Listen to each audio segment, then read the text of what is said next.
What's up, guys? This is Matt Day from the Matt Day Photo Film Show, and today's episode we're going to be talking about the Polaroid 180. This is one of my favorite instant film cameras. I know a couple of weeks ago I talked about the Polaroid SX70, and if you're not wanting to shoot the Impossible Project film, this is a great alternative. It shoots pack film, as what most people call it, but the Fuji FP100C and the recently discontinued FP3000B, those are the two kind of films that you can get for this camera that are readily available. If you look on places like eBay, you can find all kinds of old Polaroid film, which is great whenever it works, but that stuff, it's kind of hit or miss depending on when the film expired and whatnot. But the two Fuji films are the two that you can still buy today that are fresh. So with that being said, we'll go ahead and take a look at the camera and just the basic functions of it and all of that. So as you can see, the camera has bellows here because the camera will extend completely flat, and this folds up, and there's actually a protective case for the front of the camera, and it just locks in on the bottom like this, folds up, and you're ready to go. You can see here I've got a strap on the camera. It usually comes with an older strap if the one that you have came with one. Sometimes they've already been taken off, but I replaced that with a leather strap made from Cub & Company. Good friend of mine, Joel, he makes all of these straps by hand, and he sent me a few of these to review earlier this year, and ever since then I've had this one on my Polaroid 180, and I love it. So thanks again, Joel. So to take this off, just pull that little clip back, and like I mentioned before, this swings up, and then right here there's a little arrow underneath where you focus, and if you lift that up, the lens extends out, and you just kind of pull it into place, and it'll lock itself there. So the camera is a rangefinder. You've got your rangefinder window right here, and if you guys are unfamiliar with rangefinders and how they work, you can look up tons of information on that, but basically you're going to be looking at frame lines, and you're not going to be looking through the lens. So when you're looking through there, you're going to see where your frame lines are for your photo, and in the middle there's going to be a patch that whenever you focus back and forth, you're going to have two images that are moving back and forth, and whenever they line up, that's when you know you're in focus. So again, if you're not familiar with rangefinders, there's tons of information out there on how they work and all that, so I won't go into all that right now, but rangefinders are my preferred method of shooting, so if you haven't tried one before, I definitely recommend it. But if you're going to shoot any of these Polaroid cameras, any of the land cameras anyway, you're going to have to try one out because that's how they all focus. So anyway, this model is actually one of the manual controlled models. I used to have a Polaroid 250, and it actually had a little light meter right here that would read the light and automatically choose the shutter speed for the camera, and it was a fixed aperture camera. Well, actually, you can change it a little bit, but it was just depending on what film speed you were shooting. It wasn't like you could just choose at any time for any kind of film. So this one here, it's actually fully manual. It's a Tomanon f4.5 114 millimeter lens, but your apertures range from f4.5 all the way to f90, so you can really stop this lens down, and the shutter speeds range from bulb and 1 second all the way to 1/500th of a second. So to take the photo, basically you cock the shutter down just like this, and it's set and ready to go. And whenever you're looking through the viewfinder, you move back and forth until you see that you're in focus, and then shoot just like that. So it's a really quiet shutter. I'm not sure if you guys heard that, but I'll do one again. It's just like a little spring kind of sound. You'll barely hear it. And they actually have these numbered as far as what order you want to go with, but it doesn't really make a whole lot of sense because there's a 1 right here to focus, and then 2 is to press the shutter, but 3 is to cock your shutter. So I'm not sure if they numbered it that way so you prevented accidentally shooting, but it seems to me like you would cock it, then focus, and then shoot. But anyway, that's how they have it numbered. To load the camera, right here on the bottom, there's a little lever. You pull that back, and the back of it here swings open, and you can see here I have an empty film pack in here. But right here, there's a set of rollers that are in the back of the film door, and you can pop these up, and you want to make sure you keep these rollers clean, because as you pull the film through the camera, it's going to slide between these two rollers. So if the rollers are dirty and some of that kind of crust builds up from old film packs and the chemicals that have dried there, that can cause some problems. So you just want to make sure you give these a good cleaning, making sure that there's nothing built up in there. But those just lock back into place, and just close the camera like that. But let's see, you've got a standard tripod mount here on the bottom. Right here in front of the lens, there's an M, X, and V. And to be completely honest with you, I have no idea what these are for, and I haven't even looked it up because I've just left it on M.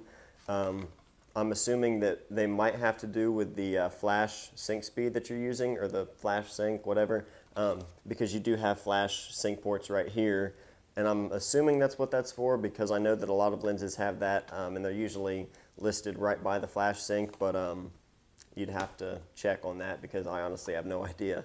Right here there's a little cold shoe, so if you wanted to mount a flash and then wire the cord over here to the lens board, you can do that as well. But yeah, that's really about it. And back here there's actually a little compartment that you can, I don't know, store whatever you want in there. I'm sure there was some sort of purpose for this, but I don't know, mine's empty, but I guess I could put something in there. I don't know what, but that's really about it as far as the basic functions of the camera. So I guess right now I'll go ahead and I'm going to load some film so you guys can kind of see that as well. So we'll open up the back here, and I'll be loading some FP3000B, which is, it's a black and white 3000 speed instant film. This is the one that was recently discontinued and everyone was, in a fuss about over the internet, which I was too, because this is one of my favorite instant films to shoot. Not only do you have an awesome positive print, but the negative itself is actually scannable, so you just kind of let the negative dry, and when you scan it, I actually prefer the look of the negative being scanned rather than the print. So it's kind of nice if you're taking a photo of somebody, you can give them the print, you can keep the negative for yourself. So anyway, right here in the camera you can see there's kind of a little slot right here that the film pack just slides right into and locks in. And whenever you're doing this, you're going to want to keep these little white tabs past this little ledge here. You don't want to leave those inside because you're going to need these to pull your film out. So you just slide those in there and make sure that those are, hanging over the edge there. And then you just close the back. And right here you'll see you've kind of got a little black tab that's just sticking out a little bit, and this is like the dark side of the film. So you just start to kind of slide this out a little bit, and sometimes these are easy to rip, so I usually just grab a hold of both ends and just ease it out little by little. And then once you got a good, amount of the dark side out, you can just slide it all out, it comes out, and you're ready to shoot. Another thing that I got for this camera is a portrait kit, which I got from landcameras.com. A guy named Corey sells these. If you guys have anything you need for any of your land cameras, not just the manual ones, but even some of the automatics, make sure you check out that website. He carries all kinds of stuff and has answered plenty of questions for just about everybody I know. So be sure to check that out if you guys are looking for something for your Polaroid camera.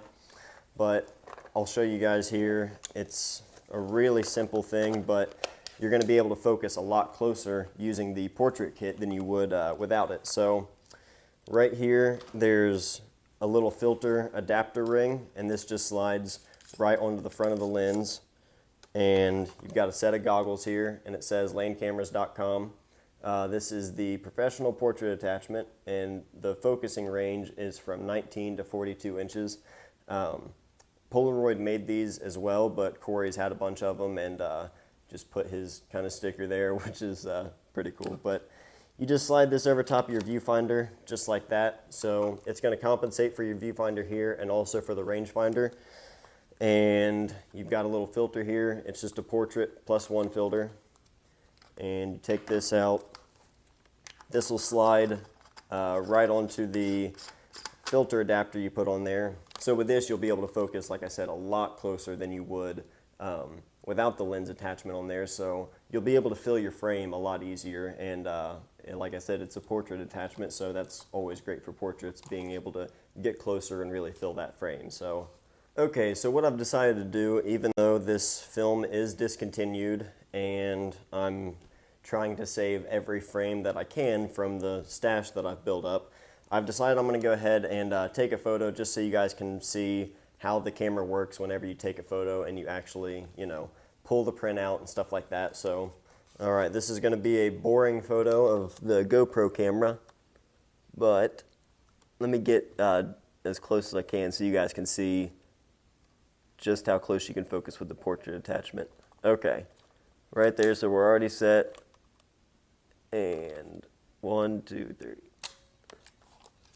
All right, so I took the photo and I counted just to make sure, you know, the camera was ready. I don't know why I did that, but there's a tab right here on the front. So like I said, you just pull that out, and this is trash now. And then, like I said, here's a little tab here. Grab a hold of this, and you're gonna pull it through the rollers just like that.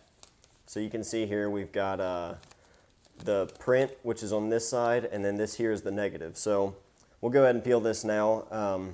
Like I said, you just grab a corner of this, peel it, and there you go. That's how it all works. Like I said, you've got a negative here, so what you'll do is just let this dry, and then with any flatbed scanner, you just scan it and then invert it in Lightroom, Photoshop, Aperture, whatever software you guys are using. But that's how all that works. So it's a really fun camera. The manual cameras are a little bit more expensive, but in my opinion, it's a lot more fun that way because you're not going to take a photo and rely on the camera to read the light. You're actually going to be able to meter the light yourself and know exactly what kind of exposure you're going to get. So hopefully you guys enjoyed the video. If you have any questions or comments, just feel free to leave those down below. I'd like to hear what you guys have to think of the camera. But other than that, that's about it for today, so we'll see you guys next time. Thanks.